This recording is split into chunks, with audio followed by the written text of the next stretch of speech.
मित्रों, आज की वीडियो में हम उस आश्रम के बारे में जानेंगे जिस आश्रम में भगवान वामन ने अवतार लिया था और उनके माता पिता कौन थे। उन्होंने ही राजा बलि से 3 पग धरती दान में मांगी थी। वह आश्रम महर्षि विश्वामित्र के पास कैसे आया था? उसी आश्रम पर महर्षि विश्वामित्र यज्ञ की रक्षा करने के लिए राजा दशरथ के पुत्र राम और लक्ष्मण को मांग कर लाए थे। और राम लक्ष्मण ने यज्ञ की रक्षा किस प्रकार की थी? उसी आश्रम पर भगवान विष्णु ने 10,000 वर्ष तक तपस्या की थी। और वह आश्रम कहाँ पर है, जानते हैं इस वीडियो में। मित्रों, कथा बहुत अच्छी है, इसे ध्यान से अंत तक पूरा जरूर सुनिए। तो चलिए हम कथा को शुरू करते हैं। मार्ग में चलते चलते रामचंद्र ने महर्षि विश्वामित्र से पूछा, हे महर्षि, यह जो पर्वत के समीप बादलों की घटा के समान वृक्ष देख पड़ते हैं, यह कौन स्थान है? यह स्थान बड़ा रमणीय जान पड़ता है।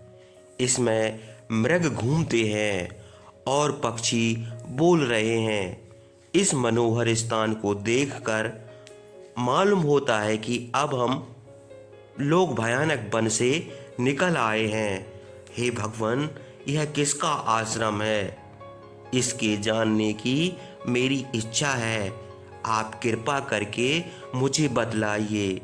हे ब्राह्मण, जिस स्थान पर यज्ञ में विघ्न करने वाले दुरात्मा राक्षसों का वध करके आपके यज्ञ की रक्षा करनी है, वह स्थान अभी कितनी दूर है? रामचंद्र के यह पूछने पर महातेजस्वी विश्वामित्र ने उत्तर दिया, हे राम, इस स्थान पर भगवान विष्णु ने हजारों वर्ष तक तपस्या की थी। यह महात्मा वामन का पूर्व आश्रम है। यही महा तपस्वी विष्णु सिद्ध हुए थे। इसका नाम सिद्ध आश्रम है। जिस समय भगवान विष्णु इस आश्रम पर तपस्या कर रहे थे, उस समय विरोचन के पुत्र बलि अपने बाहुबल से इंद्र आदि देवताओं को परास्त करके तीनों लोकों का राज्य करते थे। महाबली बलि ने एक यज्ञ का अनुष्ठान किया। तब देवताओं ने अग्नि के साथ इस आश्रम पर भगवान विष्णु के पास आकर कहा, हे भगवान, बलि एक यज्ञ करना चाहता है।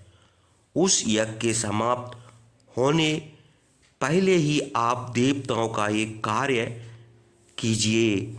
उसके यज्ञ में अनेक देशों से मांगने वाले आते हैं और वह सबके मांगने के अनुसार दान करता है। इसी अवसर पर आप देवताओं के हित के लिए योग बल से वामन का रूप धारण करके देवताओं का कल्याण कीजिए। हे रामचंद्र, उसी समय प्रज्वलित अग्नि के समान महातेजस्वी महर्षि कश्यप ने अपनी स्त्री अदिति के साथ देवताओं के 1000 वर्ष तक एक व्रत का पालन किया था।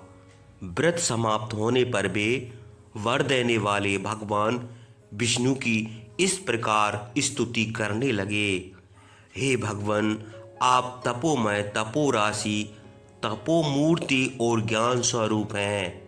मैंने तपस्या के प्रभाव से आपका साक्षात्कार किया है।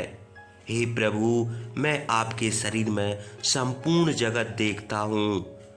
आप अनादि और अनंत हैं। मैं आपकी शरण में हूँ। तब भगवान विष्णु प्रसन्न होकर निष्पाप कश्यप से कहा, हे महर्षि, तुम क्या चाहते हो? बताओ, तुम वर देने के योग्य पात्र हो, जो चाहो वर मांग लो, तुम्हारा कल्याण हो।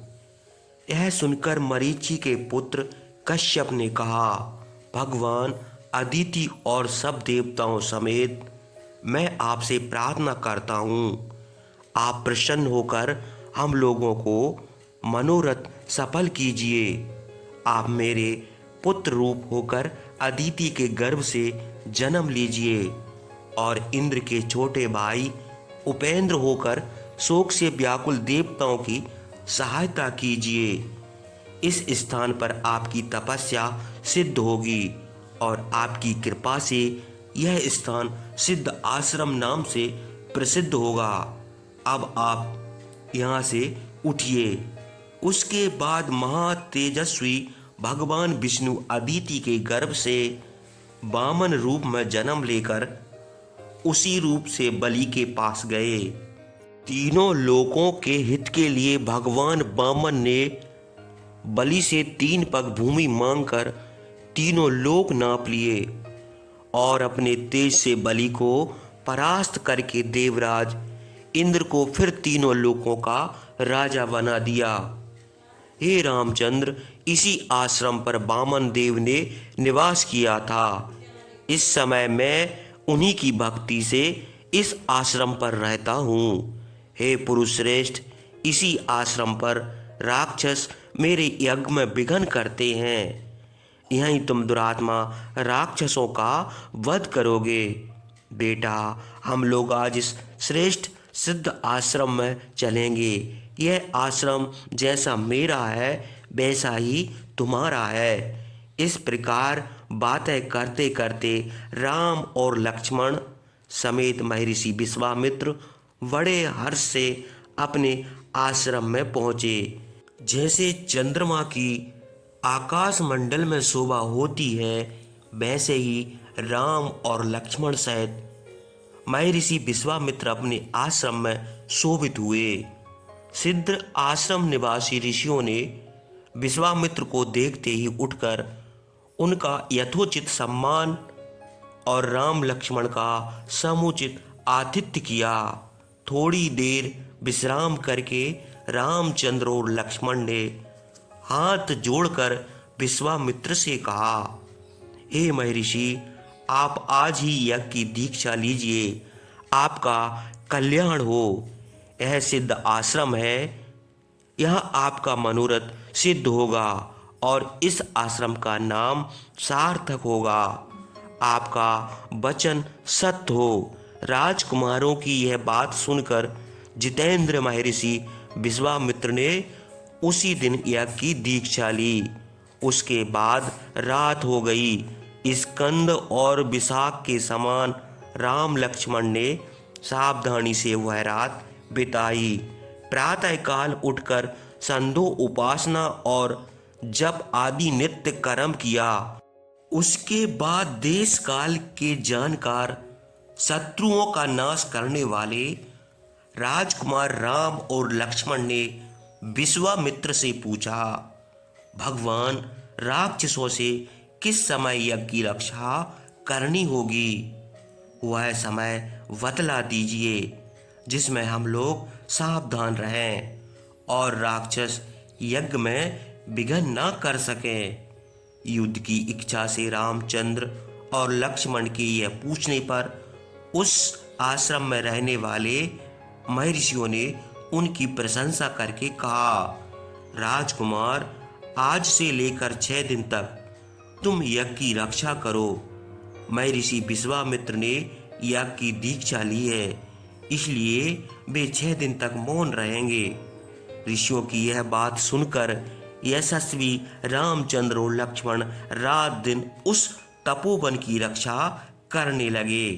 वे दोनों वीर रात भर जागते थे और धनुष लेकर बड़ी सावधानी से विश्वामित्र की रक्षा करते थे। छठे दिन रामचंद्र ने लक्ष्मण से कहा, लक्ष्मण, आज सावधान होकर युद्ध के लिए तैयार रहो। यज्ञ का आरंभ होते ही आकाश में भयानक शब्द होने लगा। जिस तरह बरसात में बादल उमड़ते हैं, उसी तरह मायावी राक्षस यज्ञ भूमि की ओर झपटे। मारीच और सुबाहु अपने साथियों सहित आकर यज्ञ स्थल में रुधिर बरसाने लगे। वेदी पर रुधिर बरसते देखकर रामचंद्र ने आकाश की ओर देखा तो उनको बहुत से राक्षस आते हुए देख पड़े। तब उन्होंने लक्ष्मण से कहा, लक्ष्मण, वह देखो, मांसाहारी दुष्ट राक्षस आ गए हैं। मैं इन दुर्बलों को मारना नहीं चाहता, इसलिए मानव अस्त्र से इनको वैसे ही भगा दूंगा जैसे बादलों को वायु उड़ा देता है। यह कहकर रामचंद्र ने क्रोध होकर एक बड़ा चमकीला तीक्ष्ण मानव अस्त्र धनुष पर रखकर मारीच की छाती में मारा। मारीच उस अस्त्र के लगने से 100 योजन पार समुद्र में जा गिरा। मारीच को अस्त्र से पीड़ित और बेहोश जानकर रामचंद्र ने लक्ष्मण से कहा, लक्ष्मण, मनु द्वारा निर्मित सितेशु नामक इस मानव अस्त्र का प्रभाव देखो। यह मारीच को मोहित करके ले गया है, इसका विनाश नहीं करेगा। अब मैं यज्ञ में विघ्न करने वाले, रुधिर पीने वाले इन पापी दुष्ट राक्षसों को मार डालूंगा। यह कहकर रामचंद्र ने लक्ष्मण को हाथों की फुर्ती दिखाते हुए एक अग्नेय अस्त्र सुबाहु की छाती में मारा और वह घायल होकर पृथ्वी पर गिर पड़ा। इसी प्रकार महायशस्वी रामचंद्र ने वायव्य अस्त्र द्वारा अन्य राक्षसों का भी विनाश कर दिया। यह देखकर ऋषियों द्वारा सम्मानित हुए। वे वैसे ही इंद्र दैत्यों का विनाश करके ऋषियों द्वारा सम्मानित हुए जैसे रामचंद्र राक्षसों को मारकर ऋषियों से पूजित हुए। निर्विघ्न यज्ञ का समाप्त होने पर महर्षि विश्वामित्र ने उस वन में चारों ओर शांति देखकर रामचंद्र से कहा, हे महाबाहु, तुमने गुरु की आज्ञा का पालन किया। आज मैं कृतार्थ हो गया। तुमने सत्य ही सिद्धाश्रम का मान सार्थक कर दिया। इस प्रकार रामचंद्र की प्रशंसा करके महर्षि विश्वामित्र दोनों भाइयों को साथ लेकर संदो उपासना करने लगे। उसके बाद राम और लक्ष्मण ने बड़ी प्रसन्नता से उस रात को उसी तपोवन में निवास किया। प्रातःकाल नित्य कर्म करके अन्य ऋषियों के साथ बैठे हुए प्रज्वलित अग्नि के समान महर्षि विश्वामित्र को प्रणाम करके मधुर शब्दों में उनसे कहा, हे महर्षि, हम दोनों भाई आपके सेवक हैं। आपकी जो आज्ञा हो उसका हम पालन करें।